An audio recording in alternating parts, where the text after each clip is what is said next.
useful engine, you know. All the other engines, they'll tell you so. He huffs and puffs and whistles, rushing to and fro. He's the really useful engine we adore. He's a really useful engine, you know. The back controller he loves so. Now he's got a branch line to pull his very own. He's the really useful engine we adore. He's the one. He's the number one. Thomas the Tank Engine. He's the really useful engine we adore.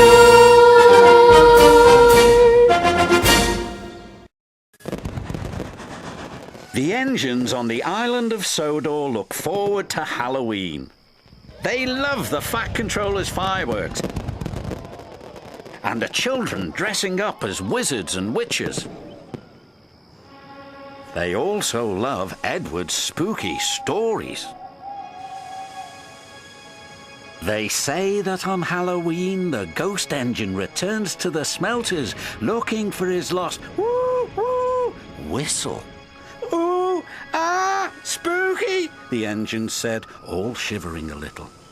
Later the Fat Controller arrived. Thomas, Percy and Duck, I have a special job for you, he said. You are to collect some scrap from the smelter's yard tonight, on Halloween. Don't worry, you will be back in time for the fireworks. Percy isn't worried about missing the fireworks, teased Thomas. He's a scaredy engine. I am not, called Percy, but he was, a little. At the smelters, all Percy could think about was Edward's ghost engine. Thomas knew Percy was scared, so he teased him even more. What's that up there? Thomas squeaked. Is it a spook?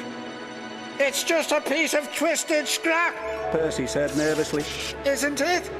Thomas was having fun. He kept on teasing Percy. Careful the ghost engine doesn't get you, Thomas said. There's no such thing as ghost, snapped Percy. Duck felt sorry for Percy. Nobody's brave all the time, said Duck. But I'm not a scaredy engine, Percy insisted. The job was nearly complete. Well done, the yard manager said. Now I'll need one engine to finish up. Duck wanted to pay Thomas back for all his teasing. Please, sir, he said. I'm sure Thomas wouldn't mind staying. Of course not, Thomas boasted. I'm not a scaredy engine. So Duck and Percy left.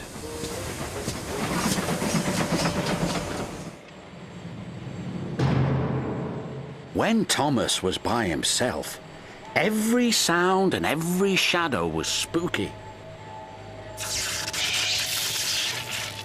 He was beginning to feel very scared. There's no such things as ghosts, he said nervously. Who's there? Thomas was so busy looking for ghosts, he didn't watch where he was going.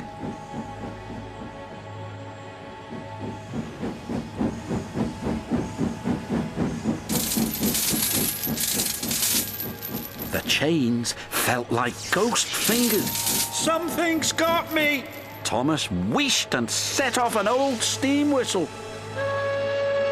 The ghost whistle, said Thomas, and he raced away as fast as his wheels could carry him. The ghost engine is after me! It was naughty of Thomas to tease you, Percy, said Duck. He was only playing, said Percy. I hope he hurries up. I wouldn't want him to be late for the fireworks. He's after me! I don't think he'll be late, said Duck. Duck and Percy joined the other engines for the fireworks. Where's Thomas? Percy asked. He'll miss all the fun. It would serve him right after all his teasing, Duck said. But Percy was worried. He went to look for his friend.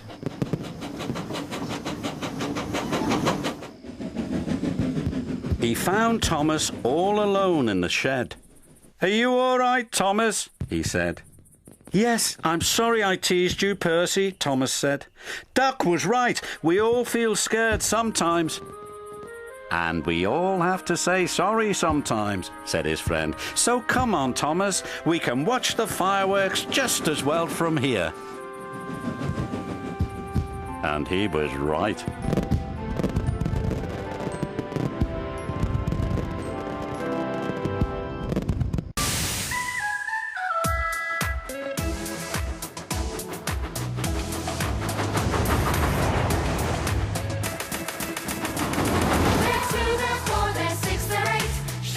Trucks and hauling freight, red and green and brown and blue. They're the really useful crew, all with different roles to play. Round Christmas shed so far away, down the hills and round the bends, Thomas and his friends. Thomas, He's the cheeky one. James, He's vain but lots of fun. Percy, Pulls the mail on time. Gordon, Thunders